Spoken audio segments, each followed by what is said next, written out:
আল্লাহ রাব্বুল আলামিন কুরআনুল কারীমের সূরা মায়েদা ৫ নম্বর সূরা মায়েদার ৩৫ নম্বর আয়াতের মধ্যে তাবৎ পৃথিবীর মানুষের জন্য বলছেন, আমি আল্লাহ রাব্বুল আলামিন তোমাদের সাফল্যের মূল মন্ত্র বলে দিতে চাই। আমি আল্লাহ জানাতে চাই, দুনিয়ায় মানুষ সফল হতে চায়, দুনিয়ায় মানুষ কল্যাণের রাস্তায় থাকতে চায়, দুনিয়ায় মানুষ নিজেকে একজন সাকসেসফুল মানুষ হিসেবে উপস্থাপন করতে চায়। আমি আল্লাহ তোমাদের কাছে বললাম, আমি আল্লাহ তার রোড ম্যাপ তোমাদেরকে জানায় দিতে চাই। কোন কাজ করলে আর কোন পথে চললে, কিভাবে সেই পথটাকে তোমার জীবনে মেনে নিলে আমি রব্বুল আলামিন তোমাকে কল্যাণের রাস্তায় দিব। আল্লাহ বলছেন, আমি তোমাদের জন্য সংক্ষিপ্তভাবে বলতে চাই, কোন ব্যক্তি যদি 3টা কাজ করে আল্লাহ রব্বুল আলামিন তাকে সফল কাম বানায় দিবে। তবে মুরব্বীদের জন্য আনন্দের বার্তা, আপনাদের যাদের শরীর খারাপ লাগতেছে, মন ভালো লাগতেছে না, আপনারা বাড়িতে চলে যেতে পারেন। আমার শ্রোতা হচ্ছে তারা বয়সে ইয়াং, যারা 40-এর নিচে যারা, এইগুলো আমার শ্রোতা। কারণ আমার মুরব্বী থেকে আমি কি ওয়াজ করব, উনারা আমার জন্মের আগের থেকে ওয়াজ শোনে, ঠিক কিনা? কিন্তু আমার ইয়াং যেগুলা, এগুলার বিরাট চেঞ্জ দরকার। এরা নিজেদেরকে জেনজি বলতেছে, এরা নিজেদেরকে আপডেটেড জেনারেশন বলতেছে, কিন্তু এরা অনেক দিক দিয়ে আগায় গেলেও আমরা দেখতে পাচ্ছি আমাদের সন্তানগুলা ইসলাম থেকে, কোরআন থেকে, নৈতিকতা থেকে অনেক দূরে চলে যাচ্ছে। মূর্খ বাপ মায়ের সন্তান আগে বাপ মাকে যে সম্মান দিয়েছে, বুকে হাত দিয়ে বলেন এখনকার সন্তানরা বাপ মাকে ওই সম্মান দেয়? হ্যাঁ, আগে বলতো বাপ মাকে দেখে সন্তানরা ভয় করত, আর এখন সন্তানকে দেখে বাপ মারা ভয় করে। মা বলছে, আব্বারে সন্ধ্যার পরে বাড়িতে চলে আসিস। বুক ফুলায় উত্তর দিছে, কখন বাড়িতে আসা লাগবে আমার জানা আছে, আর একবার যদি ফোন দাও বাড়িতে আসবো না। এই কথা শুনে বাপ মা বলছে, বাবা যখন মন চায় তখন, তাও বাড়িতে আসিস অন্তত। মা বাপের বুকের ভিতর ধরপর করে। এরকম সন্তান কুমিল্লাতে নাই। 200 টাকা দাও। কিসের 200 টাকা? বলতেছে চুল কাটা লাগবে। আরে 30 টাকা 40 টাকা হলে চুল কাটা হয়? কয় ওইগুলা বাজেটে ব্যাকডেটেড চুল, আমি কাটি না। উনি কি কাটে? উনি শিয়াল কাট কাটে, কুত্তা কাট কাটে, বেজি কাট কাটে। তারপরে অনেক সময় কুত্তার ডায়রিয়া হওয়ার পরে পাতলা পায়খানা ওর লেজের মধ্যে লাগে, এরপরে রোদের মধ্যে লেজ শুকায় যায়। কুত্তার লেজ যখন বেঁকা হয় তখন গু লাগার কারণে ওই লোমগুলা যেরকম খাড়া খাড়া থাকে, উনিও মধ্যে এরকম কুত্তার ডায়রিয়ার লেজ ছাঁট দিয়া বাড়িতে আসে। বাপ মা বলছে, এই এটা কুই চুল কাটছিস? বলছে বেশি কথা বলবে না, বাড়িতে থাকবো না। শেষে বলছে, বাবা যা করিস করিস, বাড়ি ছেড়ে যাস না। আগে বাপ মাকে সন্তান ভয় করত, বুকে হাত দিয়ে কথা বলেন, এখন সন্তানকে দেখে বাপ মা ভয় করে। আপনি দুনিয়ার কোনো কিছু দিয়ে পরিবর্তন করতে পারবেন না। বলে কোরআনের মাহফিল যে লাভ হয় না, হিসাব মিলান। ওই যে কনসার্ট হয়, গানের অনুষ্ঠান হয়, ধিষ্টি হয়, কোনদিন শুনছেন যে কুমিল্লাতে বিরাট কনসার্ট থেকে আসার পরে, ক্রিকেট খেলার ফাইনাল দেখে আসার পরে, গান বাজনার অনুষ্ঠান থেকে আসে ওই ছেলে বাপ মায়ের অনুগত সন্তান হয়ে গেছে, খালি আব্বা আব্বা আব্বা, বিনয়ী ভালো মানুষ হয়ে গেছে? এরকম আছে কোনোদিন? আগে যেগুলা বিড়ি খেত না, ওই অনুষ্ঠানে যায় বিড়ি খাওয়া শিখছে, আর যেগুলা বিড়ি খাইতো ওগুলা বিড়ি খাওয়া বাদ দিছে। মনে করছেন ভালোই তো হয়েছে। জি না, বিড়ি খাওয়া বাদ দিয়ে কি করছে জানেন? বলছে, দোস্ত বিড়িতে আর জোশ আসে না, জিনিস নিয়ে আইছি। কি? পকেটের তে ছোট্টের পুরিয়া বাড়ি করছে, বাড়ি করে কুচকুচ করে কাটছে, আর ওকে বলছে তুই সিগারেট ভিতরে মাল ফেলা। ওই সিগারেটের মধ্যে ঠোকা দিয়ে মাল ফেলায়, কুচকুচ করে মধ্যে ঢুকায়া এখন বলতেছে খেলা হবে। কি খেলা হবে? বলে 1 টাকা নেতে যেমন তেমন, 2 টানেতে রাজা, 3 টানেতে কুমিল্লা অঞ্চলে খাইছি যাহা উহার নাম গাঁজাখোর তৈরি হয়। আর ওয়াজ মাহফিলে আপনি আপনার সন্তানকে পাঠান না, এখান থেকে নামাজি হয়, এখান থেকে আল্লাহওয়ালা হয়, এখান থেকে বদমাইশ সন্তান আদর্শ বাবা মার সন্তানে রূপান্তর হয়। এটা প্রমাণিত সত্য, ঠিক কিনা? আপনি কোরআনের মাহফিলের দাম দেন না। তারপরে আমি সেই রকম কিছু কথাবার্তা আপনাদের কাছে বলার জন্য চেষ্টা করব ইনশাআল্লাহ। আপনারা যদি শুনতে চান, রাজি আছেন ইনশাআল্লাহ? কারা কারা রাজি আছেন হাত তোলেন। বলবেন হুজুর 44 মিনিট ওয়াজ করছেন, কেবল হাত তোলালেন? হ্যাঁ, হাত সোজা করেন। হাতগুলাও তো বাঁকা হয়ে গেছে। এই সকলের সাথে মিলতাল করে কথা বলবে। আন্দাজি হইচই করতেছ কেন? হাত সোজা করেন। শক্ত করে হাত সোজা করেন। হয় নাই, হাত নামান, সবাই একসাথে নামান, একসাথে উঠাতে হবে। আবার সবাই একসাথে উঠাবেন, উঠান, হাত সোজা করেন। হ্যাঁ, হয় নাই, আরেকটা চান্স দিলাম। আপনার কি সমস্যা? হাত সোজা করবেন। বগল কুতকুতি দিচ্ছে নাকি কেউ আপনার বগল? আপনারে না বাবা, এই যে সামনেরটা। হ্যাঁ, সোডা। হ্যাঁ, আবার রেডি করেন, হাত নামান, নামাই একসাথে সকলকে তুলতে হবে। রেডি সবাই? রেডি? হাত সোজা করেন। হ্যাঁ, এবার একটু পিছন দিকে টানা দেন। হ্যাঁ, ডানে বামে একটু নড়াচড়া দেন, নড়াচড়া দেন। হ্যাঁ, পিছনে টানা দেন। বুকটা ফুটছে, সোজা করেন, সোজা।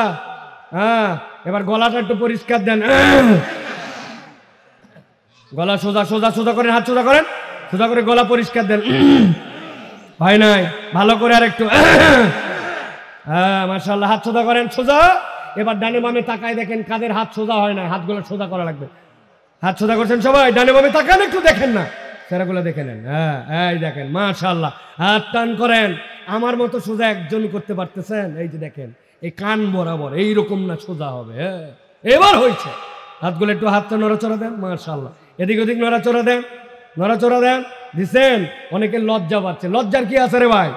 হাত সোজা করেন, গলা পরিষ্কার দেন। এবার হাতটা বুক বরাবর নেন, এই বরাবর নিছেন। এবার ওয়াজ হবে এইভাবে। রেডি আছেন না? বুক বরাবর ধরে এবার হিম্মতের সাথে ওয়াজ হবে। রেডি আছেন সবাই? এবার আকাশ বাতাস মুখরিত করে আমরা একটা তাকবীর দিতে চাই। পারবেন ইনশাআল্লাহ? যারা পারবেন না তারা বলেন আল্লাহুম্মা আমিন।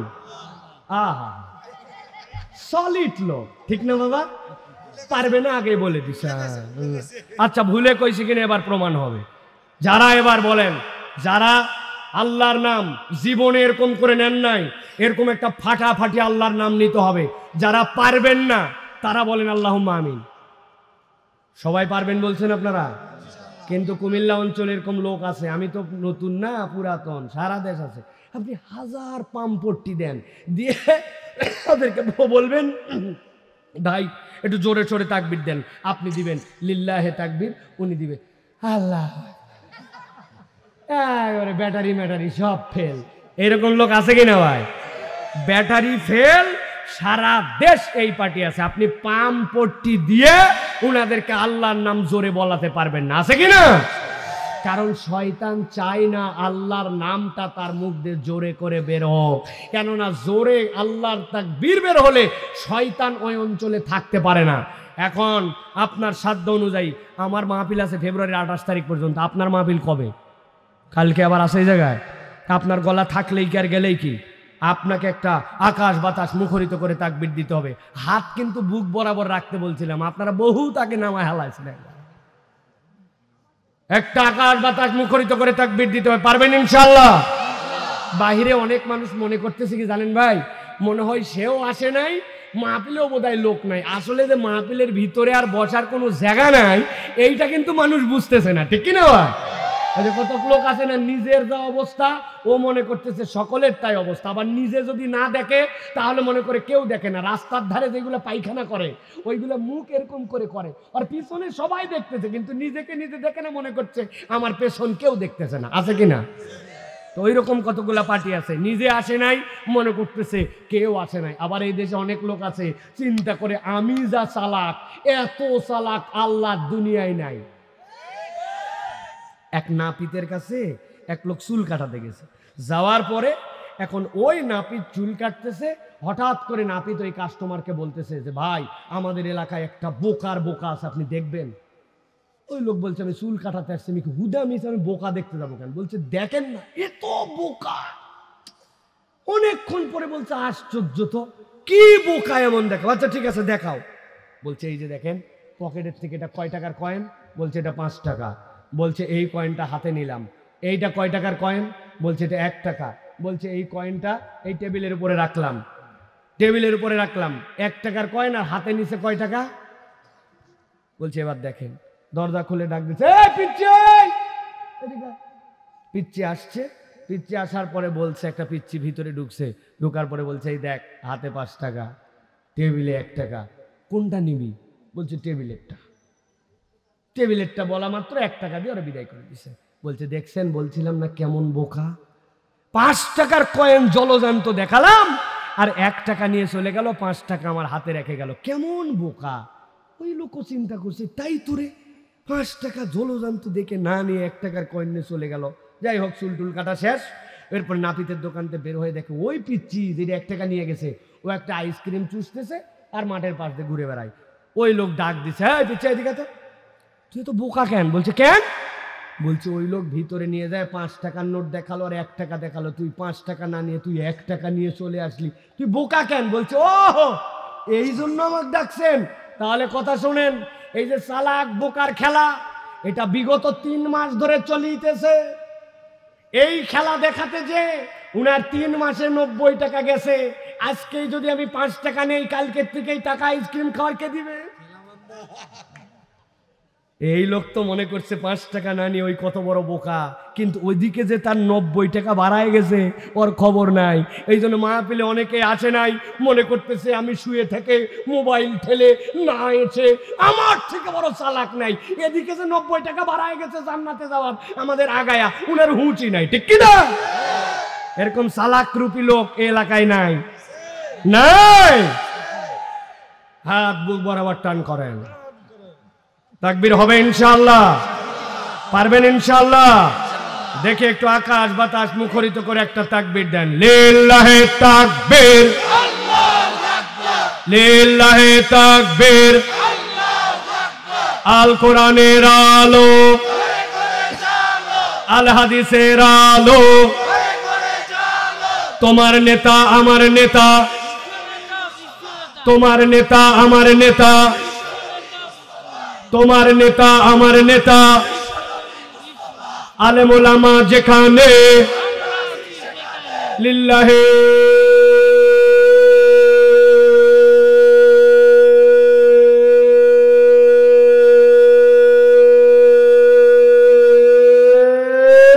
তাকবীর। আলহামদুলিল্লাহ বলেন, আলহামদুলিল্লাহ বলেন। শয়তান আছে আর ময়নামতি পার, ঠিক কিনা? কারণ আল্লাহু আকবারের স্লোগান শয়তান পছন্দ করে না। এই জন্য মুসলমানদের সম্পর্ক তাদের সাথে, আল্লাহু আকবারের স্লোগান আছে যাদের সাথে। যেই দল, যেই পার্টি, যেই গোষ্ঠী আল্লাহু আকবারের স্লোগান অন্তরে ধারণ করতে পারে না, মুসলমানের সম্পর্ক তাদের সাথে নাই, ঠিক কিনা? সামনে যেন আবার একটা বিড়ি আর 1 কাপ চায়ের বিনিময়ে ঈমান বিক্রি করে দিয়েন না। দিন পরিবর্তন করাতে হবে। রাজি আছেন ইনশাআল্লাহ? আল্লাহ আমাদেরকে কবুল করবেন, আল্লাহুম্মা আমিন। আমরা সংক্ষিপ্ত একটা আয়াতে কারিমার উপরে সংক্ষিপ্ত একটু কথা শুনতে চাই, বলেন আল্লাহুম্মা আমিন। আয়াতে কারিমার আলোকে আল্লাহ রাব্বুল আমিন যেন আমাদেরকে এই হুকুমের অন্তর্ভুক্ত করে আমাদের জীবনটাকে বারাকাময়, কল্যাণময় এবং আল্লাহ রাব্বুল আলামিনের কোরআনের রঙে রঙ্গিত করে দেন, বলেন আল্লাহুম্মা আমিন। বিতাড়িত শয়তান থেকে আশ্রয় প্রার্থনা করে সমস্বরে সকলে দাঁড়িয়ে বসে দূরে কাছে মা বোনেরা ঘরে যে যেখানে সকলে আমার সাথে পড়েন, আওয়াজ করে আউযু বিল্লাহি মিনাশ শাইতানির রাজিম, বিসমিল্লাহির রাহমানির রহিম। ইয়া আইয়ুহাল্লাযীনা আমানু ইত্তাকুল্লাহা ওয়াবতাগু ইলাইহিল ওয়াসিলা ওয়াজাহিদু ফি সাবিলিহি লাআল্লাকুম তুফলিহুন। আল্লাহ রাব্বুল আলামিন কোরআনুল কারীমের সূরা মায়েদা 5 নম্বর সূরা মায়েদার 35 নম্বর আয়াতের মধ্যে তাবৎ পৃথিবীর মানুষের জন্য বলছেন, আমি আল্লাহ রাব্বুল আলামিন তোমাদের সাফল্যের মূল মন্ত্র বলে দিতে চাই। আমি আল্লাহ জানাতে চাই, দুনিয়ায় মানুষ সফল হতে চায়, দুনিয়ায় মানুষ কল্যাণের রাস্তায় থাকতে চায়, দুনিয়ায় মানুষ নিজেকে একজন সাকসেসফুল মানুষ হিসেবে উপস্থাপন করতে চায়। আমি আল্লাহ তোমাদের কাছে বললাম, আমি আল্লাহ তার রোড ম্যাপ তোমাদেরকে জানাই দিতে চাই। কোন কাজ করলে আর কোন পথে চললে, কিভাবে সেই পথটাকে তোমার জীবনে মেনে নিলে আমি রব্বুল আলামিন তোমাকে কল্যাণের রাস্তায় দিব। আল্লাহ বলছেন, আমি তোমাদের জন্য সংক্ষিপ্তভাবে বলতে চাই, কোনো ব্যক্তি যদি 3টা কাজ করে আল্লাহ রব্বুল আলামিন তাকে সফল কাম বানায় দিবে। আল্লাহ বলছেন, গভীর মনোযোগ দেন, ইয়া আইয়ুহাল্লাযীনা আমানু, হে ঈমানদারেরা, আল্লাহ রাব্বুল আমিন আদর করে যখন ইয়া আইয়ুহাল্লাযীনা আমানু বলবেন, আপনি হৃদয়ের মধ্যে একটা আনন্দ অনুভব করবেন। আল্লাহ কোরআনে বলেছেন ইয়া আইয়ুহাল ইনসান, আল্লাহ কোরআনে বলেছেন ইয়া আইয়ুহান নাস। আল্লাহ কোরআনুল কারীমের মধ্যে অন্যান্য সম্বোধন করে কওমকে ডাক দিয়ে বলেছেন, মুনাফিকদেরকে ডাক দিয়ে বলেছেন। কিন্তু আল্লাহ যখন বলবেন ইয়া আইয়ুহাল্লাযীনা আমানু, তখন আপনি বুঝবেন আমি নিজেকে ঈমানদার মনে করি। কোনো একটা ছেলের নাম এখানে আব্দুল্লাহ, অনেকগুলা মানুষের মধ্যে যদি আমি ডাক দেই ও আব্দুল্লাহ, ও শরীফুল ইসলাম ভাই, সব মানুষ না তাকায়া ওই লোক যদি উল্টা হয়েও যায় তারপরে যেরকম ঘুরে তাকাবে। আল্লাহ যখন বলেন ইয়া আইয়ুহাল্লাযীনা আমানু, তখন বুঝতে হবে আল্লাহ দুনিয়ার সব সৃষ্টির মধ্যে থেকে আলাদা করে ওই মানুষটাকে আদর করে ডাক দিয়েছেন যেই লোকটা নিজেকে ঈমানদার হিসেবে মনে করে। ওই তালিকার মধ্যে যদি আমি থাকি তাহলে আমি ভেবে নিতে পারি আল্লাহ ইয়া আইয়ুহাল্লাযীনা আমানু দ্বারা বুঝাচ্ছেন ও আব্দুল হাই সাইফুল্লাহ। আল্লাহু আকবার। কিন্তু রব্বুল আলামিন বলতেছেন দুনিয়ার মানুষ, আমি তোমাকে যে ঈমানদার বলে সম্বোধন করলাম এইটা তোমার কেবলমাত্র প্রাথমিক স্টেজ, কিন্তু আমি রব্বুল আমিন তোমার মর্যাদা, তোমার নামটা, তোমার আল্লাহর কাছে দামটুকু এইটুকুর মধ্যে রাখতে চাই না। আল্লাহ রব্বুল আমিন বলতেছেন নবী জানায় রাখেন, কেউ যদি ঈমান আনে, ঈমান আনার সাথে সাথে সে মুমিন হয়ে যায়, কিন্তু ওই বান্দাকে আল্লাহ মুমিন হিসেবে কেবল দেখতে চান না, ওই ঈমানদারকে আল্লাহ রব্বুল আমিন গ্রেড 2-তে তুলতে চান। ওই ঈমানদার যখন আল্লাহর দেওয়া হুকুম আহকামগুলো মানতে শুরু করে, উদখুলু ফিস সিলমি কাফা, এই আয়াতের আমল যখন তার জীবনে নিয়ে নেয়, আমার আল্লাহ যা বলেছেন তার কাছে মাথা সিলিন্ডার করে দেয়, আল্লাহ বলছেন তখন ওই ব্যক্তি মুমিন থেকে মুসলিম হয়ে যায়। আর যখন বান্দা মুসলিম হয়, রব্বুল আমিন এইটুকুই তাকে কেবল দেখতে চান না, আল্লাহ বলতেছেন আমি তার গ্রেড আরো বাড়াতে চাই। আল্লাহ কোরআনে বলেছেন কুতিবা আলাইকুমুস সিয়াম কামা কুতিবা আলাল্লাযীনা মিন ক্বাবলিকুম লাআল্লাকুম তাত্তাকুন। আল্লাহ বলতেছেন এরকম সিয়াম সহ অন্যান্য আমল তোমাদের জন্য আছে। তুমি একজন মুমিন, এরপরে মুসলিম, কিন্তু আমি আল্লাহ তোমার গ্রেড আরো উপরে দেখতে চাই। আল্লাহ বলছেন যখন তার কোনো বান্দা আল্লাহর যত নিষেধাজ্ঞা আছে সেখান থেকে নিজেকে সরায় নাই, আল্লাহ বলেছেন মিথ্যা বলবে না, সে সাথে সাথে নিজের জীবনে শপথ করছে জীবন থাকবে, মিথ্যা থাকবে না। আল্লাহ বলছেন গীবত করবে না, ও গীবত করে না। আল্লাহ বলছেন সুদের সাথে সম্পর্ক রাখবে না, সুদের সাথে সম্পর্ক রাখে না। বেপর্দা ঘুরবি না, বেপর্দা ঘোরে না। কখনো মিথ্যা মামলা করবি না, মিথ্যা মামলা করে না। মিথ্যা সাক্ষ্য দিবি না, মিথ্যা সাক্ষ্য দেয় না। আল্লাহর যত নিষেধ আছে সেখান থেকে নিজেকে ফিরায় নেয়। আল্লাহ বলছেন আমার বান্দা মুমিন, এরপরে মুসলিম, এরপরে আমার বান্দাকে আমি তখন গ্রেড 3, আমার বান্দাকে আমি মুত্তাকি হিসাবে কবুল করে নেই। সুবহানাল্লাহ। কিন্তু আমার বান্দাকে কেবল মুত্তাকি হিসাবেই কেবল দেখতে চাই না, আমি আমার বান্দার মর্যাদা আরো বাড়াতে চাই। আল্লাহ বলছেন আমার বান্দাকে আমি ওই লেভেলে দেখতে চাই যেই লেভেলের উপরে আর কোনো বান্দার স্টেজ নাই। সেইটা কি, আমার বান্দা এমন কাজ করে যেই কাজ করলে আল্লাহ রাব্বুল আমিন খুশি হন, কিন্তু এই কাজ না করলেও আল্লাহ খুশি হন না। আমার বান্দা শেষ রাত্রে উঠে তাহাজ্জুদ পড়ে, কেউ যদি চায় তাকে দান খয়রাত করে। আমার বান্দা সব সময় মানুষের জন্য কল্যাণকর আচরণ করে, সুন্দর হাসি মুখে কথা বলে, অপরের কল্যাণে ছুটে চলে, আল্লাহর দিন যেন বিজয়ী হয় তার জন্য চেষ্টা করে। আল্লাহ রাব্বুল আমিন কোন বান্দা যখন ভালো কাজে প্রতিযোগিতা করে, আল্লাহ বলছেন ওই বান্দাকে তখন আমি গ্রেড 4-এ আনি, ওই বান্দার নাম হয় তখন মুহসিন। সুবহানাল্লাহ। আল্লাহ কোরআনে বলছেন, এবার খেয়াল করেন, ইয়া আইয়ুহাল্লাযীনা আমানুত্তাকুল্লাহ, ওই ঈমানদারেরা তোমরা যদি সফল হতে চাও, 1 নম্বর তোমাদের দায়িত্ব হচ্ছে তোমরা আল্লাহ রাব্বুল আলামিনকে ভয় করে চলো। আল্লাহকে ভয় করার মানে কি? আল্লাহ রাব্বুল আলামিনকে ভয় করে চলার অনুপ্রেরণার মানে কি? হযরত ওমর ফারুক রাদিয়াল্লাহু তাআলা আনহু, তার কাছে একজন সাহাবী এসে বলছে, খলিফাতুল মুসলিমিন আমিরুল মুমিনিন, তাকওয়া তো বুঝি, কিন্তু তারপরেও আপনার কাছে জানতে চাই তাকওয়ার সহজ কোনো সংজ্ঞা আমাদেরকে একটু শিখাই দিবেন নাকি? হযরত ওমর ফারুক বলতেছেন, ও আমার ভাই, তুমি কি কখনো এমন কোনো পথ দিয়ে গেছো যেই পথটা একটা গিরিখাত, 2টা পাহাড়, মধ্যে দিয়ে একটা চিকন গলির মতো রাস্তা, আর ওই রাস্তার মধ্যে চলার অবস্থাতে আশপাশে অনেক কাঁটাওয়ালা গাছ আছে। যদি এরকম গিরি খাদ্যে চলো আর সেই রাস্তায় যদি কাঁটাওয়ালা গাছ থাকে, তখন তুমি কেমন করে চলো বলো তো? বলে আমিরুল মুমিনিন, আমি সাবধানে চলি, যেখানে বাড়ি খাবো মাথা ওখানে মাথা নামাই ফেলি, যেখানে তোলা লাগবে সেখানে তুলে ফেলি, আর কাপড় চোপড়গুলা খুব জড়সড় হয়ে চলি, কোনোভাবে যেন কাঁটার মধ্যে বেঁধে যে আমার কাপড় টাটকায় না যায়। হযরত ওমর ফারুক বলছেন, তোমার দুনিয়ার জিন্দেগিটাও এমন হবে, আল্লাহ যা পছন্দ করেন তুমি সেখান থেকে সঙ্গোপনে নিজেকে বাঁচায় বাঁচায় চলবে। তোমার চলার পথ যদি এইটা হয়, তাহলে ওইটাই হচ্ছে তোমার তাকওয়ার পথ। সুবহানাল্লাহ। কিন্তু বান্দার অবস্থা এমন হয়েছে, হালাল হারাম মানে না, হালাল হারামের বিবেচনা করে না। দুনিয়াদার আমরা নিরেটা মনে হয়ে গেছি, হালাল হারামের চিন্তায় আমাদের মাথার থেকে উঠে গেছে। দাড়িওয়ালা টুপিওয়ালা নামাজি, কিন্তু এমন কাজ করে আশ্চর্য হয়ে যায় মানুষ। কথা ঠিক কিনা? আপনার জমির সাথে জমি লাগানো, হাজার হাজার বার এই কথা আমি বলেছি। এত বড় দাড়ি, গায়ের মধ্যে জুব্বা, মসজিদে প্রথম কাতারে থাকে, ফজরের নামাজের পরে কান্দের মধ্যে কোদাল নিয়ে মাঠের দিকে রওনা হয়েছে। লোকজন বলছে, এত সকালে মুরব্বী কই যান? বলছে, বাবারে আমার জমি আলটা একটু কাটতে যায়, বেশি রোদ উঠলে আমার বয়স হয়ে গেছে, আর কাজ করতে পারি না, এই জন্য সূর্য ওঠার আগে কাজ করে ফিরে আসতে চাই।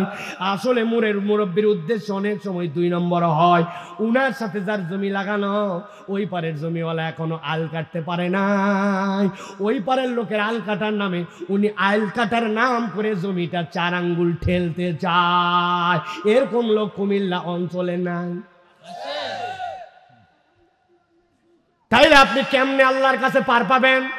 আপনার জমির 1 বিঘার খাজনা খারিজ সব ঠিক, কিন্তু ওই যে মাত্র এতটুকু আপনি বাড়াইছেন, এখানে একটা গোজ, এখানে একটা গোজ, এখানে একটা গোজ, এরকম করে 100টা হয়তো গোজ দিয়েছেন। ওই 100টা গোজ থেকে 2 কেজিও ধান হয় নাই, কিন্তু আপনার হালাল হারাম মিশে গেছে। বান্দা হালাল হারামের বিবেচনা করে না। এরকম আমাদের মধ্যে ইমানদার নামদারি অনেক মুসলমানও আছে কিনা? মক্কা শরীফে যে খানায় কাবার সামনে কান্নাকাটি জুড়ে দেয়, আল্লাহ কান্নার ঠালায় মানুষ অবাক। হাজী সাহেব এত কান্দে কেন? খেয়াল করে একজন দেখছে হাজী সাহেব কি বলে, আল্লাহ হজে আসার আগে আমার ছেলে মেয়েদেরকে নিয়ে অনুষ্ঠান করছিলাম, 20 বিঘা জমি ছিল আমার, 2 ছেলে 2 মেয়ে, মেয়েদেরকে সোনা দিব, গলার মালা এনে দিব, বিয়ে দেওয়ার সময় খরচ হয়েছে, এইগুলা কথাবার্তা বলে 2 মেয়েকে 3 বিঘা জমি, আর বাকি ছেলেদেরকে 17 বিঘা জমি ভাগ করে দিছে। আল্লাহ কাজটা ঠিক হয় নাই, খানায় কাবার সামনে আসছি, মেহেরবানি করে মাফ করে দে। আছে কিনা? বান্দার হক নষ্ট করে মসজিদে দান করে, মাদ্রাসায় দান করে, বারবার উমরা হজে চলে যায়, নিজের ছেলে মেয়ের মধ্যে বেইনসাফ করছে। বুঝে থাকলে বলেন তো, ইমানদার হলেও ও কি আল্লাহর কাছে মুত্তাকি হতে পারছে? এরকম লোক আমাদের এলাকায় আছে কিনা? আছে? খবরদার আর আছে বলবেন না, বলবেন আমরা আছে। নিজেদের পেটের মধ্যে গুণী আছে আছে লাগাইছি। প্রত্যেকে আমরা এরকম সুযোগ সন্ধানী মুসলমান, ধান্দাবাজ। আমরা মুত্তাকি হই না। অল্প একটু সুযোগ পাইলে আমরা তাকওয়ার পথ থেকে অন্যদিকে চলে যাই। নবীজির কাছে একজন সাহাবী এসে বলতে, ইয়া রাসূলুল্লাহ, এই যে আমার ছেলে, আমি তাকে বড় ভালোবাসি। ভালোবাসো তো কি হয়েছে? বলে, আমি তার জন্য একটা গোলাম রেখে দিয়েছি। নবীজি বললেন, তোমার আর কোনো ছেলে পেলে আছে? ইয়া রাসূলুল্লাহ, আছে। তাদেরকে গোলাম দিছো না? নবীজি বললেন, শোনো, সবার জন্য গোলাম দাও, অথবা তোমার সন্তান থেকে গোলাম ছুটায় নাও। এক মায়ের পেটের সন্তান, তোমার ভালোবাসা কম বেশি অন্তরে থাকতে পারে, বাহিরে তুমি কখনো বিভেদ সৃষ্টি করতে পারবে না। অনেক হাজী সাহেব গাজী সাহেব আছে, যেই ছেলেরে ভালোবাসে তারে জমি জমা লিখে দিছে, আর বাকিগুলারে ফাঁকি মারে, আবার মসজিদে আসে তসবিহ টেপে। আপনি এখনো আল্লাহর হক ঠিক মতো বুঝতে পারেন না, ঠিক না? 2 নম্বর মুসলমান আপনি। আপনার দোকানের মাল হালাল, ব্যবসা হালাল, কিন্তু আপনি বড় ধান্দাবাজ। আপনি বলছেন আপনার মতো সিনালক বলে কেনা দামে দিলাম, মিথ্যা কথা। আপনি ব্যবসায়িক স্বার্থে বলছেন সেনালোক, ওই লোককে জন্মেও দেখেন নাই, কেনা দামে বলছেন, কেনা দামে বলে 500 টাকা কল্লা সাইজ করে ফেলছেন আপনি, শুধুমাত্র ব্যবসায়িক ধান্দায়, মাল হালাল সব হালাল, কিন্তু সেনা দামে কেনা লোক বনির কাস্টমার, এই কথা বলে আপনি হারামে ঢুকে গেছেন, নিজে মুমিন এখনো মুত্তাকি হতে পারেন নাই। কথা বলেন। অতএব আল্লাহ রাব্বুল আমিন বলছেন সফলতার মানদণ্ডে ওই রাস্তায় যদি উঠতে চাও, ওই মহাসড়কে যদি পৌঁছাতে চাও, 1 নম্বরে আমি রব্বুল আমিন বললাম ইয়া আইয়ুহাল্লাযীনা আমানুত্তাকুল্লাহ, 1 নম্বরে আল্লাহ রাব্বুল আলামিনকে ভয় করতে হবে। মুত্তাকিদের কাতারে নিজেদের নামগুলা উঠাতে হবে। এখন একটা কথা কেবল জিজ্ঞাসা করব, বুঝে থাকলে বলেন তো, আমি আমার নাম মুত্তাকির কাতারে উঠাতে চাই, আল্লাহকেও ভয় করতে চাই, জনগণকেও ফাঁকি দিতে চাই না, কিন্তু আমার সাথে আমার নামাজ নাই, বেনামাজি কোনোদিন মুত্তাকি হতে পারে? যারা বললেন না ঝামেলা আছে নাকি, বেনামাজি মুত্তাকি হতে পারে? ছোট্ট একটা গল্প শুনাই, যদি শুনাই আপনারা ঝামেলায় পড়ে যাবেন, কিন্তু ঝামেলা যদি কান্দে নিতে রাজি থাকেন তাহলে শোনাবো। পরে দোষ দিয়ে না জানি। পাকিস্তানে এক ওস্তাদ তার ছাত্রকে বলছে, বাবা অনেক দিন পড়াইছি তোকে, আজকে তোকে একটা প্রশ্ন করব, উত্তর দেওয়া লাগবে। বলেন ওস্তাদজি কি প্রশ্ন? বলে বলতো দুনিয়াতে নামাজ পড়ে না কারা কারা, তোর দৃষ্টিতে কারা কারা বল। ছেলে বলতেছে অনেকদিন আপনি পড়িয়েছেন, আমি আমার ক্ষুদ্র চিন্তা ভাবনা করে ওস্তাদ বলতে চাই দুনিয়াতে 3 শ্রেণীর লোক নামাজ পড়ে না। কয় শ্রেণী? আস্তে করে বলেন, কয় শ্রেণী? আরেকবার বলেন, কয় শ্রেণী? বল কে কে? 1 নম্বরে ওস্তাদ দুনিয়াতে যে পাগল অথবা অজ্ঞান এই লোক আমি দেখছি নামাজ পড়ে না। পাগল নামাজ পড়ে, পড়লে উল্টা পাল্টা পড়ে, অজ্ঞান লোক নামাজ পড়ে। ফাইন, দারুণ বলছিস। 2 নম্বর কে? বলে ওস্তাদ 2 নম্বরে দুনিয়ায় যারা মৃত মরা মানুষ নামাজ পড়ে না, বরং মরা মানুষের নামাজ পড়া লাগে, ঠিক কিনা? দারুণ বলছিস। 1 নম্বর অজ্ঞান পাগল, 2 নম্বরে মৃত। এবার 3 নম্বরে কে বলতো বাজান? বলছে 3 নম্বরে দুনিয়াতে যারা অমুসলমান তারা নামাজ পড়ে না। এবার আপনাদের কাছে জিজ্ঞাসা করে বলেন তো ভাই, 1 নম্বর নামাজ পড়ে না কে? অজ্ঞান বা পাগল, সবাইকে বলতে হবে। বলেন আরেকবার বলেন, 1 নম্বর নামাজ পড়ে না কে? 2 নম্বর নামাজ পড়ে না কে? মৃত। 2 নম্বর কে? 3 নম্বর কে? অমুসলমান। জোরে বলেন। এবার আপনাদের কাছে জিজ্ঞাসা করব, উত্তর দেন। এখানে আমি সহ আমরা যারা আছি, ওই যে দাঁড়ায়া, ওই যে বসে, ওই যে সিঁড়িতে, শেষ পর্যন্ত যত মানুষ আমরা এখানে আছি, জিজ্ঞাসা করব, উত্তর দেন। আমরা এখানে যারা আছি, আমরা কি পাগল বা অজ্ঞান? আমরা কি মৃত? আমরা কি অমুসলমান? আমার উত্তর দেওয়া শেষ, বাকিটা আপনারা বাড়ির যে বুঝে খায়েন। যেই বেটা নামাজ পড়ে না, 3টার মধ্যে একটা থাকা লাগবে, হয় মারা গেছে, না হয় অজ্ঞান, না হয় পাগল, না হয় সে অমুসলমান। এখন আপনি যদি নামাজ না পড়েন, বলতেছেন আমি অমুসলমান না, তাহলে হয় মরা না হয় অজ্ঞান। বলছেন না না আমি মরাও না, আমি অজ্ঞানও না, তাহলে আপনি অমুসলমান কে? বাড়ির যাই হিসাব মিলাই নিয়েন। এই জন্য বলছি ঝামেলা নিজের টান কানে কাঁধে কিন্তু টাইনে আনছেন। নামাজ নাই, আপনার আমল নামায় কিচ্ছু নাই। নামাজ আছে, আপনার আমল নামার হিসাব শুরু হয়েছে। তাহলে 1 নম্বরে আল্লাহ বলছেন ইয়া আইয়ুহাল্লাযীনা আমানুত্তাকুল্লাহ, 1 নম্বরে তুমি মুত্তাকি হও। 2 নম্বর আল্লাহ বলছেন ওয়াবতাগু ইলাইহিল ওয়াসিলা। আমি রব্বুল আমিন তোমাকে দায়িত্ব দিলাম। কি দায়িত্ব আল্লাহ দিলেন? আল্লাহ বলছেন তুমি আল্লাহ রাব্বুল আমিনের কাছে ওসিলা তালাশ করো। ওসিলার মানে কি? এইটা ইমানের সবচেয়ে কঠিন পাঠ, এটা ভালো করে বুঝতে হবে। মুফাসসিরিনে কেরাম বলছেন দুনিয়ার বুকে আল্লাহর কাছে ওসিলা মানে আল্লাহর ইবাদতের দিকে তুমি নিবিষ্ট হও। আর আল্লাহর কাছে যদি চাও তুমি কিছু, তাহলে আল্লাহর কাছে তোমার ইবাদতের ওসিলা বানাও। আল্লাহর কাছে চাওয়ার ক্ষেত্রে বান্দা আর আল্লাহর মধ্যে আল্লাহর সাথে কোনো মাখলুক কখনো ওসিলা হতে পারে না। আল্লাহর নিকটবর্তী হও, ওসিলা তালাশ করো। আপনি বলতেছেন আমি ওসিলা তালাশ করি, কি ওসিলা আপনি তালাশ করেন? আল্লাহ অমুক পীর সাহেবের মাজার এবং মাজারের ভিতরে যিনি শুয়ে আছেন তার ওসিলায় আমার বাচ্চাটার একটু রোগ ভালো করে দাও। এরকম বেমারের রুগী কুমিল্লা অঞ্চলে আছে কিনা ভাই? ভালো করে ঠান্ডা মাথায় বোঝেন। আপনি বলবেন সমস্যা কোথায়? এই ওসিলা চাইলে আমার মুশকিল কোথায়? এইটা ইমানের চ্যাপ্টার। এইটা যদি আপনি না বোঝেন আপনার ইমান এখনো আনা হয় নাই। আল্লাহ নবী সাল্লাল্লাহু আলাইহি সাল্লামের সময় দুইটা মানুষ ছিল, আমি তাদের নাম বলবো, আপনারা খালি উত্তর দিবেন যে ইনাদেরকে চেনেন কিনা। আবু জেহেল, উতবা, সাইবা চেনেন? এবার বলেন তো ভাই, যেই মানুষগুলোর নাম বললাম এরা কি ইসলামের শত্রু নাকি বন্ধু? একটু জোরে বলেন। গভীর মনোযোগ, ঠান্ডা মাথায় শোনেন। আল্লাহ আয়াতে কারিমা অবতীর্ণ করলেন, নবীজির কাছে অবতীর্ণ করে বললেন, ওই আবু জেহেল, উতবা, সাইবার কাছে যে আপনি জিজ্ঞাসা করবেন চারটা প্রশ্ন খেয়াল করেন। আল্লাহ জিজ্ঞাসা করতে বললেন যে বলো, মাইয়ারযুকুকুম মিনাস সামাই ওয়াল আরদ আম্মান ইয়ামলিকুস সামআ ওয়াল আবসার।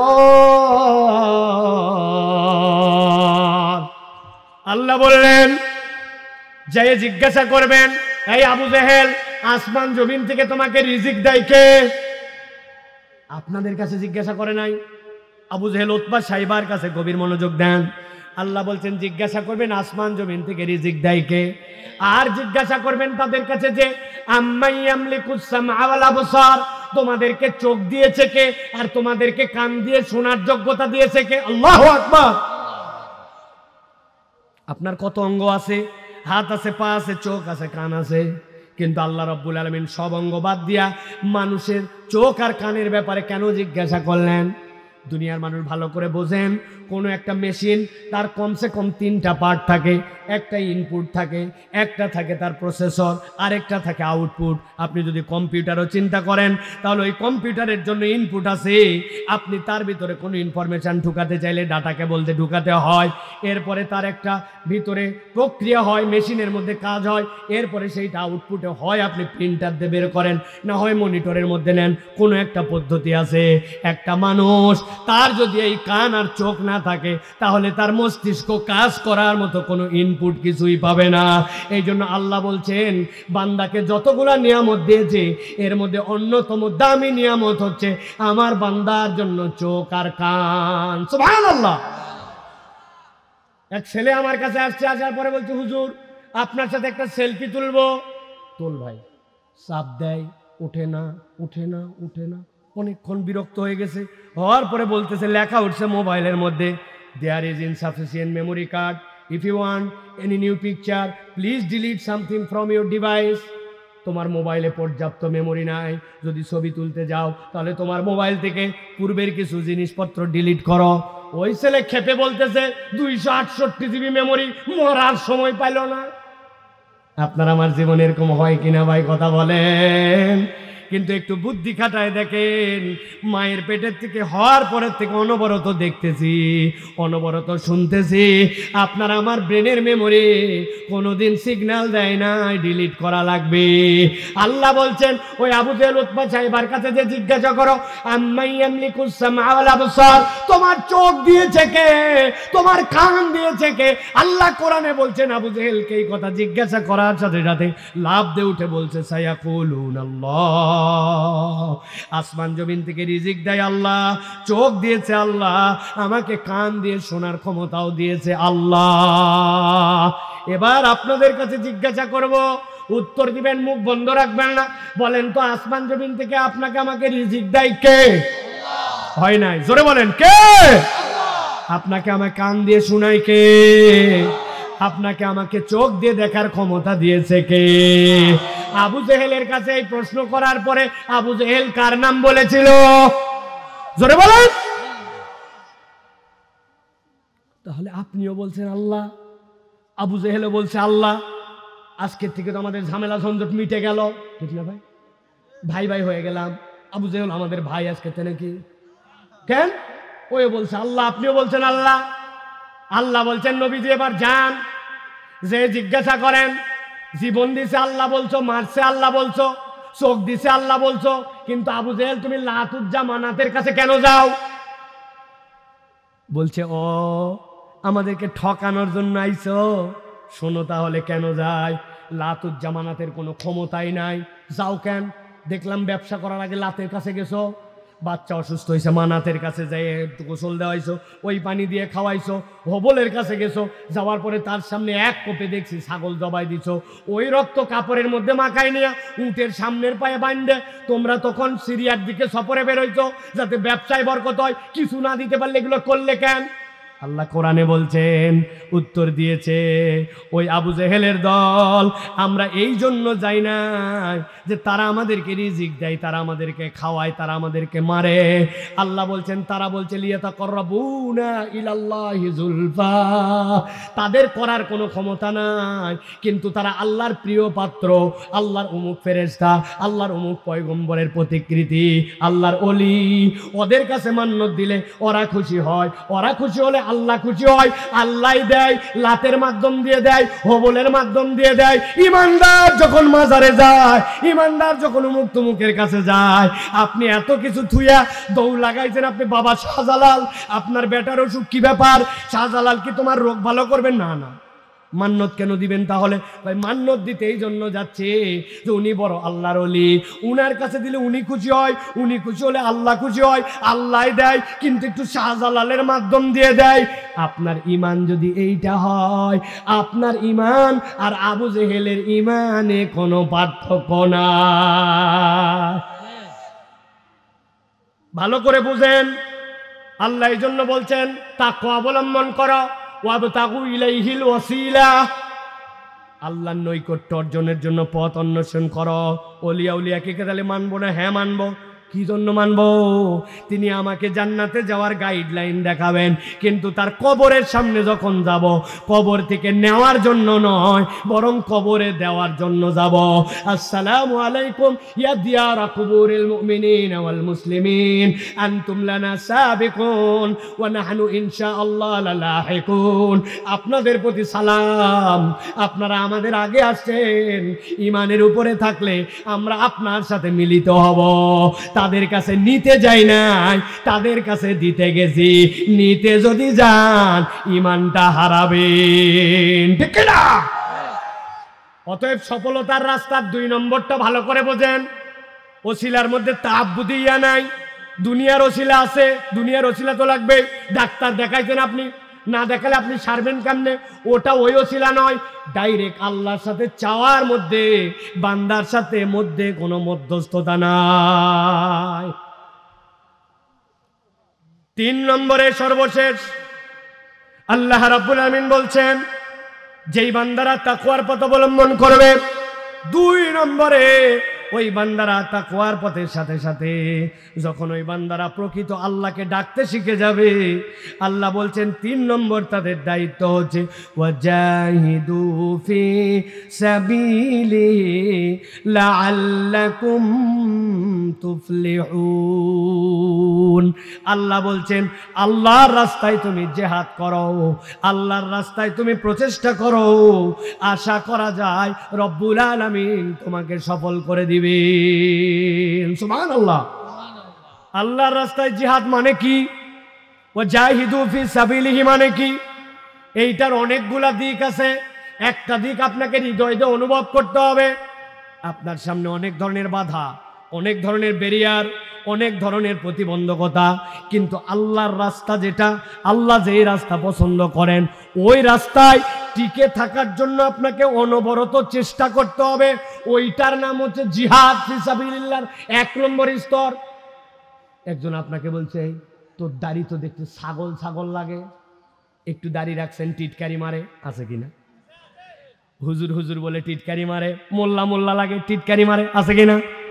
ঢাকা বিশ্ববিদ্যালয়ে নাকি এক স্যার এক ছাত্রকে বলছে, তোকে দেখতে তো ছাগল ছাগল লাগে, মুখের মধ্যে তো ছাগল দাড়ি। ওই ছেলে বলছে, স্যার আপনি যা বলছেন একদম ঠিক কথা বলছেন। স্যার ঘাবড়ায় গেছে, কিরে আমি টিটকারি করে ছাগল দাড়ি বললাম, আর উল্টা সে বলে যা বলছেন ঠিক বলছেন। খানিকক্ষণ পরে বলছে, স্যার তবে সাহস দিলে আপনাকে একটা কথা বলতে চাই। কি কথা বল? বলছে আপনি আমাকে ছাগল ছাগল দাড়ি দেখে ছাগল ছাগল লাগে বলছেন, তবে আপনাকে দেখে আমার কুত্তা কুত্তা লাগে। কি কি লাগে? কুকুরের মুখে দাঁড়িয়ে আছে নাকি ভাই? আপনি দুনিয়ার মানুষের ধোকায় পড়ে কথা শুনে আনস্মার্ট লাগে, এরকম কথা শুনে আপনি আল্লাহর দিকে নাই, আপনি আপনার মুখের দাড়িটা এখন পর্যন্ত রাখতে পারেন নাই, অথচ আপনি নাকি জিহাদ করে ফেলবেন, হ্যান করে ফেলবেন। এরকম মুসলমান আছে না ভাই? আরে কথা বলেন। সব সময় বোরখা পরে ঘোরে, বিয়ে শাদীর অনুষ্ঠানে গেলে আর বোরখা লাগে না, পিকনিকে গেলে বোরখা লাগে না, ইচ্ছা মতো যখন ঈদের দিন নতুন ড্রেস পরে বের হয় তখন আর বোরখা লাগে না, সিজনাল বোরখা পরা। এরকম মানুষ আছে না ভাই? উনার উৎসবের কারণে উনার পর্দা চলে যায়, আল্লাহর হুকুম চলে যায়। আল্লাহ বলছেন ওয়াজাহিদু ফি সাবিলি, প্রতিবন্ধকতা অনেক আসবে, কিন্তু আল্লাহর রাস্তায় অনবরত টিকে থাকার জন্য তুমি যদি জিহাদকারী হও, আল্লাহর রাস্তায় প্রচেষ্টাকারী হও, আল্লাহ তোমাকে সফল বানায়া দিবেন। সুবহানাল্লাহ। ব্যবসা একটু খারাপ সময় যাচ্ছে, লোকজন বলছে অমুক সংস্থায় যা, ঋণ তুল। বলছে ঋণটা কেমনে দিবে? বলছে সুদে। বলছে ভিক্ষা করে খেতে পারি, সুদের ঋণ গ্রহণ করব না। এরকম মজবুত ঈমানওয়ালা অনেক মুসলমান আছে, আবার এমন ধান্দাবাজ মুসলমান আছে, আমি হাজার বার উদাহরণ দিয়েছি। এত বড় দাড়িওয়ালা, লম্বা জুব্বা, আসরের নামাজ পড়ে একটা পান খাইছে, খিলাল করতে করতে আসছে, হঠাৎ করে এক লোক বিপদে পড়ছে, বিপদে পড়ে আসে, বলছে চাচা 1000 টাকা দেন। বলছে হাতে টাকা নাই। বলছে চাচা বাচ্চারও গ্রস্ত, রোগী দেখাবো, ডাক্তার দেখাবো, মেহেরবানি করে 1000 টাকা দেন। বলছে বললাম ব্যাককল কোথাকার, হাতে টাকা নাই। খানিকক্ষণ পরে বলছে মুরব্বী আপনার ব্যাপারে জেনে বুঝেই আসছি আমি, মনে করেন না এমনি টাকা নিব, আজকে মঙ্গলবার 1000 টাকা দেন, আল্লাহ বাঁচালে আগামী শুক্রবার 1250 টাকা ক্যাশ রিটার্ন। বলছে বলদ কোথাকার, মানুষের হাতের টাকা থাকে নাকি? বাড়ির চল। বাড়িতে নিয়ে চলে গেছে, বাড়িতে যাওয়ার পরে 1000 টাকা বাইর করে দিয়েছে, দিয়ে বলছে লাগলে আরো বল, তোর চাষিও কিন্তু এই ব্যবসা করে, তবে যা করবি তাড়াতাড়ি কর, মাগরিবের আজান হয়ে যাচ্ছে, ছোট দিনের বেলা, আমি কিন্তু জামাতে যাই নামাজ ধরবো। আসরের নামাজ পড়ে আছে, সুদে টাকা লাগায়, দাদনে টাকা হাওলাত দিয়া আবার মাগরিবের নামাজ পড়তে যায়। এত বড় দাড়িওয়ালা, টুপিওয়ালা, জুব্বাওয়ালা, এরকম মুসলমান আছে না? না, আপনাদের এলাকায় আছে ভাই? ভালো করে বোঝেন। আল্লাহ বলছেন ওয়াজাহিদু ফি সাবিলিহি, আল্লাহর রাস্তায় চেষ্টা করো, তুমি প্রচেষ্টা করো, ইস্তেকামত যেন থাকতে পারো। আল্লাহ বলছেন যদি এইটা করো, দুনিয়ার সবচেয়ে নগণ্য মানুষকেও রব্বুল আলামিন সবচেয়ে সফল বানায় দিবে। নবীজির একজন সাহাবী ছিলেন, বাপ মারা গেছে ছোটবেলায়, শেষ কথা আমার আজকের, মা মারা গেছে ছোটবেলায়, চাচা তাকে পালন করছে। আরবের মানুষ এতিম বাচ্চা পাইলে সব খাইয়ে ফেলতো, কিন্তু চার চাচা এমন ভালো মানুষ, ওকে আত্মমর্যাদাশীল একটা ছেলে হিসাবে বড় করে তুলছে। বয়স যখন 18-19, একদিন ডেকে বলছে এই মাঠের মধ্যে যতগুলা উট আছে সব উটগুলার মালিক করে বানায় দিলাম, কারো কাছে চাই খাওয়া লাগবে না, এখন থেকে হলো উটের মালিক তুই।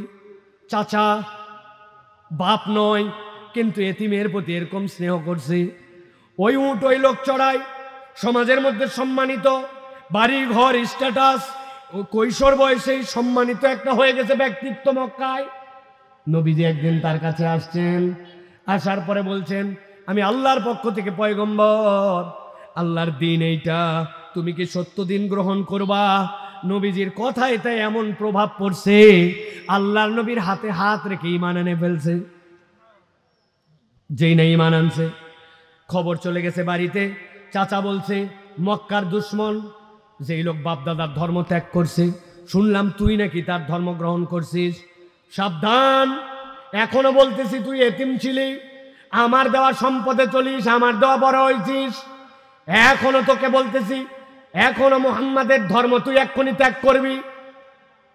সাথে সাথে আল্লাহ নবীর সাহাবী বলছে চাচা আমাকে যখন নবীজি ঈমান আনাইছেন তখন আমার কাছে একটা আয়াত বলছেন, ইয়াউমা লা ইয়ানফাউ মালু ওয়ালা বানুন ইল্লা মান আতাল্লাহা বিকলবিন সালিম। কিয়ামতের দিনে সম্পদ, সন্তান কোনোটাই কাজ দিবে না, কেবলমাত্র ঈমান যদি থাকে তোমার কাজ দিবে।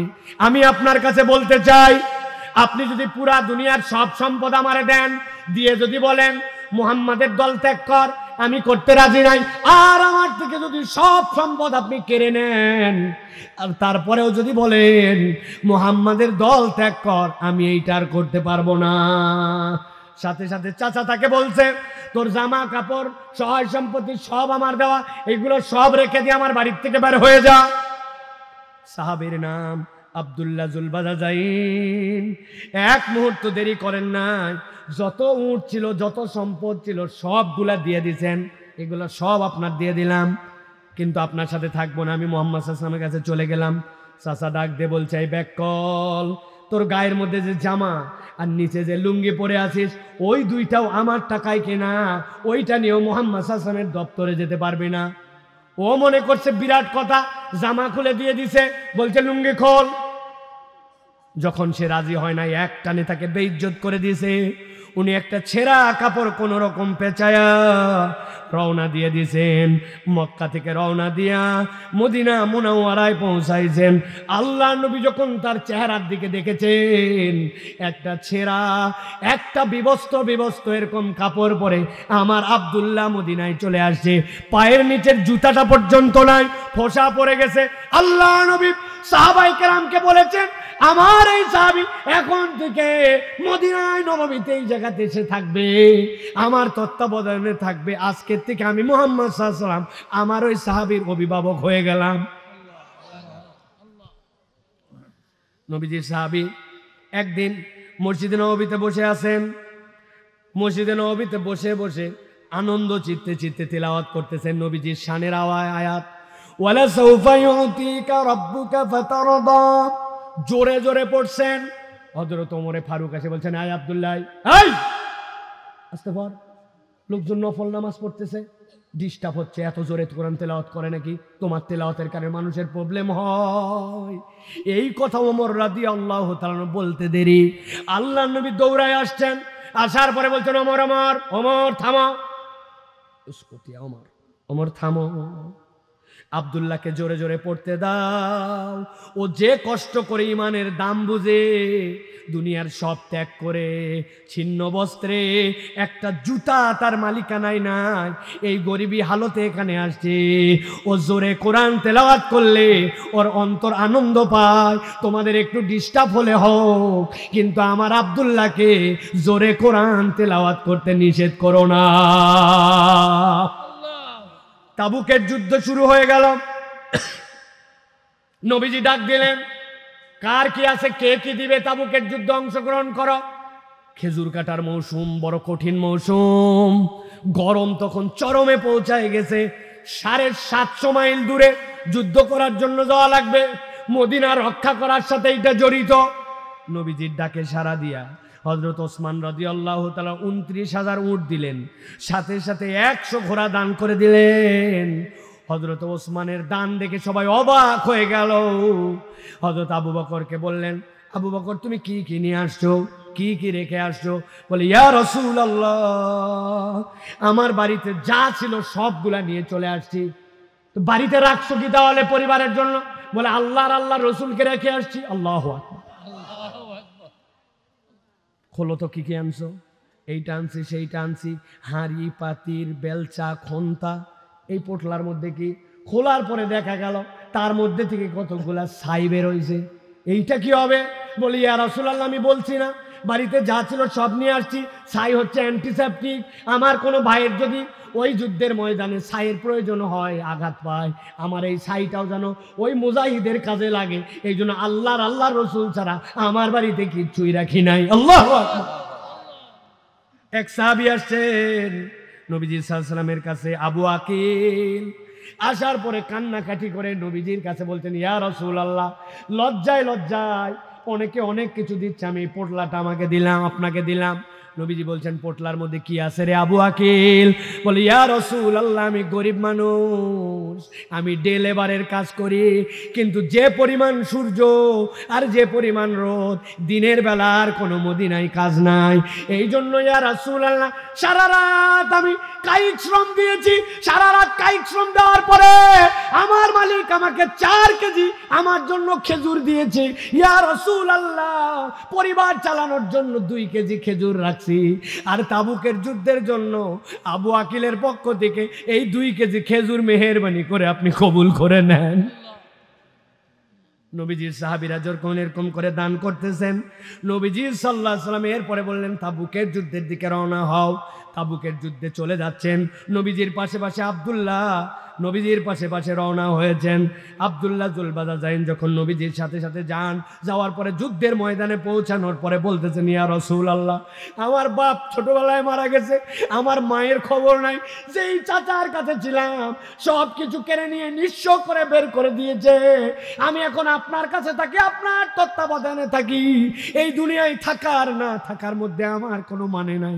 আমি আপনার কাছে দোয়া চাইতে আসছি ইয়া রাসূলুল্লাহ, আপনি আমার জন্য দোয়া করেন, আমাকে যেন আল্লাহ রাব্বুল আলামিন শাহাদাতের মৃত্যু দান করেন। যেই না এটা বলেছেন, নবীজির কলিজার টুকরা নবীজি বলছেন আব্দুল্লাহ দেখো তো কোনো গাছের বাকল পাওয়া যায় কিনা, আশপাশের কোনো গাছের চামড়া উঠে গেছে পুরাতন, এরকম কোনো চামড়া পাশ কিনা নিয়ে আইতো। আব্দুল্লাহ দৌড়াই গেছে। নবী বলছে নিশ্চয় কোনো এর মধ্যে ব্যাপার আছে। খেজুরের একটা গাছের কাছে গেছে, খেজুরের ডাল কাটা হয়ে গেছে, ডালটা মরে শুকায় আছে, টান দে বাকলটা ছিঁড়ছে, ছিঁড়ে নবীজির হাতে এনে দিয়েছে। ইয়া রাসূলুল্লাহ, ইয়া হাবিবাল্লাহ, এই যে বাকলটা নেন। আল্লাহ নবীর হাতে যেই না বাকল ধরায় দিছে, নবীজি সাল্লাল্লাহু আলাইহি সাল্লাম নিজের কাছ থেকে এক খণ্ড কাপড় ছিঁড়েছেন। ছিঁড়ার পরে বাকলটা নিয়ে আব্দুল্লাহ জুলবাজাইন তার হাতের মধ্যে নিয়ে টাইট করে বেঁধে দিয়েছেন। বেঁধে দিয়ে বললেন যা আব্দুল্লাহ, আমি আল্লাহর কাছে বলে তোকে সাক্ষী বানাই দিলাম, কাফের মুশরিকদের জন্য তোমার রক্তকে হারাম করে দেওয়া হলো। কোনো কাফের মুশরিকের বাচ্চার ক্ষমতা নাই আমার আব্দুল্লাহর গায়ের রক্ত বের করে। আল্লাহু আকবার। আব্দুল্লাহ কাঁদতে শুরু করছেন, ইয়া রাসূলুল্লাহ, আমি তো শাহাদাতের মৃত্যু চাই, কেননা আপনার কাছে শুনেছি কেউ যদি শহীদ হয়ে যায় আল্লাহর রাস্তায়, দুনিয়ায় যদি তার কেবলমাত্র ব্যক্তিগত ঋণ না থাকে, কোনো ব্যক্তির সাথে যদি কোনো ঋণ না থাকে, ওই ব্যক্তির আর কোনো হিসাব নাই। বিনা হিসাব আল্লাহ জান্নাতে দেন। যাওয়ার পরে তাকে জিজ্ঞাসা করেন জান্নাতে যাওয়ার পরে তোর আর কোনো কামনা আছে কিনা। ওই শহীদ তখন আল্লাহর কাছে বলে আল্লাহ রে, আমার আর কোনো কামনা নাই, আমার কোনো অতৃপ্তি নাই, তবে একটাই কামনা আছে, আমাকে যে মর্যাদা তুমি দিয়েছো এই শাহাদাতের, আমি যদি আরেকবার তোমার রাস্তায় দুনিয়ায় যে তোমার জন্য শহীদ হয়ে আসতে পারতাম, এই সুযোগটা আছে কিনা। আল্লাহু আকবার। আমি চাইলাম শাহাদাতের মৃত্যু, আপনি বান্দা দিলেন হাতে বাকল। নবীজি বলছেন আব্দুল্লাহ শোন, কেউ যদি আল্লাহর রাস্তায় আসে আর আসার পরে যদি জ্বর হয়েও মারা যায়, আমি নবী বললাম আল্লাহর রাস্তায় প্রচেষ্টারত অবস্থায় যদি জ্বর হয়েও মারা যায় তাও আল্লাহ তাকে শাহাদাতের মৃত্যু দেন। সুবহানাল্লাহ। নবীজির এই কথা এমন ভাবে কবুল হয়ে গেল। আব্দুল্লাহ জুলবাজাইন তাবুক থেকে ফেরার সময় জ্বর এসে গেল। একদিন 2 দিনের জ্বরে তিনি হঠাৎ করে খবর আসলো নবীজির কাছে আব্দুল্লাহ মারা গেছেন। নবীজি এমন আপসেট হয়ে গেলেন। নবীজি গেলেন, যাওয়ার পরে আব্দুল্লাহকে কোলে তুললেন। সাহাবাই কেরাম বলতেছেন আব্দুল্লাহকে নবীজি এমন ভাবে কোলে নিয়ে গালের সাথে গাল লাগায়, চোখ দিয়ে পানি পড়তেছে। নবীজি তাকে বসে আছেন। শহীদ যে হয় তার জন্য গোসল লাগে না। হযরত আবু বকর তার জন্য কবর করতেছেন, ওমরে ফারুক রাদিয়াল্লাহু তাআলা আনহু তার জন্য কবর করেছেন। কবর করে তারা 2 জন নিচে নেমেছেন। আব্দুল্লাহ ইবনে মাসউদ বলতেছেন নবীজি নিজে হাতে আব্দুল্লাহ তার আদরের সাহাবীকে তাদের হাতের মধ্যে দিলেন, তারা কবরের মধ্যে রাখলেন। কবরে রাখার পরে আবু বকর ওমরকে নবীজি বলছেন দাঁড়াও। আব্দুল্লাহর দিকে তাকায় নবীজি বলছেন আল্লাহ, আজকের এই সন্ধ্যা পর্যন্ত আমি আমার আব্দুল্লাহর প্রতি রাজি আছি, খুশি আছি। ও আমার রব, আমি তোমার কাছে ফরিয়াদ দিলাম, তুমিও আমার মতো আব্দুল্লাহর প্রতি রাজি খুশি হয়ে যাও। হযরত আব্দুল্লাহ ইবনে মাসউদ বলছেন জীবনে আমি কোনোদিন ঈর্ষা করি নাই, কিন্তু ওই দিন আমার মনের মধ্যে মনে হয়েছিল আহারে ওই জায়গাতে আব্দুল্লাহ না হইয়া আজকে যদি আমি হইতাম, এর থেকে বড় সৌভাগ্য আর কি হতে পারে। নবী সাক্ষ্য দিয়েছেন আমি রাজি, আর নবী দোয়া করেছেন আল্লাহ তুমি রাজি হও। আল্লাহ বলতেছেন ওই বান্দাদের জন্য তুমি যদি সফল হতে চাও, তুমি যদি নবীর ওই দোয়ার মধ্যে নিজেকে শামিল করতে চাও, 1 নম্বর ইয়া আইয়ুহাল্লাযীনা আমানুত্তাকুল্লাহ ওয়াবতাগু ইলাইহিল ওয়াসিলা, আল্লাহর জন্য মুত্তাকি হয়ে যা, আল্লাহ ছাড়া কাউরে ডাকিস না। আর 3 নম্বর ওয়াজাহিদু ফি সাবিলিহি, আল্লাহর জন্য প্রচেষ্টাকারী হয়ে যা। দুনিয়া একদিক, আল্লাহর হুকুম আমার জীবনে একদিক। কোন বান্দা যদি এই প্রচেষ্টাকারী হয় আর জিহাদের তামান্নাওয়ালা হয়, আল্লাহ তাকে বিনা হিসাবে সফল করে তার জন্য জান্নাত লিখে দিবে। তাহলে প্রিয় ভাইরা, আজকের এই দীর্ঘ আলোচনায় আমরা কি আল্লাহর কাছে শপথ করে বলতে পারি যে আমরা আজকের থেকে তাকওয়ার পথ অবলম্বন করে চেষ্টা করব চলার? রাজি আছি ইনশাআল্লাহ? বলতে হবে তাকওয়ার পথ অবলম্বন করে চলবো, আমার মুখ থাকবে কিন্তু মিথ্যা কথা থাকবে না। রাজি? মিথ্যা বলবেন? মুখ থাকবে, গালি থাকবে না। রাজি? কুমিল্লার লোক আবার গালি না দিয়ে চলে কেমনে, তাই না ভাই? বৌরে পর্যন্ত ময়াকার ঘিও গয় দীর্ঘই বলে গালি দেয়। হাই রে কপাল পড়া, আমরা গালি দিব? আর মুখ থাকবে, গীবত থাকবে না। এই 3টা শপথ করেন, গালি দিব না, গীবত করব না, মিথ্যা বলবো না। রাজি ভাই? বুঝে রাজি হন, আল্লাহর কাছে রাজি হন, তাহলে আমরা তাকওয়ার পথে ইনশাআল্লাহ আগায়ে যাব। আর আল্লাহ ছাড়া কাউকে আমরা ইবাদতের যোগ্য মনে করি না। কবর, মাজার কেউ আমার ভালো মন্দ করতে পারে না। আর 3 নম্বর জিহাদের তামান্না নিয়ে চলতে হবে, আল্লাহর রাস্তায় জান মাল খরচ করব, এই মানসিকতা যদি থাকে, আল্লাহ বলছেন লাআল্লাকুম তুফলিহুন, আমি আল্লাহ বললাম তোমরা সফল হয়ে যাবে। আল্লাহ যেন আমাদেরকে কবুল করেন, বলেন আল্লাহুম্মা আমিন। আরো জোরে বলেন আল্লাহুম্মা আমিন। আল্লাহ আমাদের আশা বসাকে যেন কবুল করেন, বলেন আল্লাহুম্মা আমিন।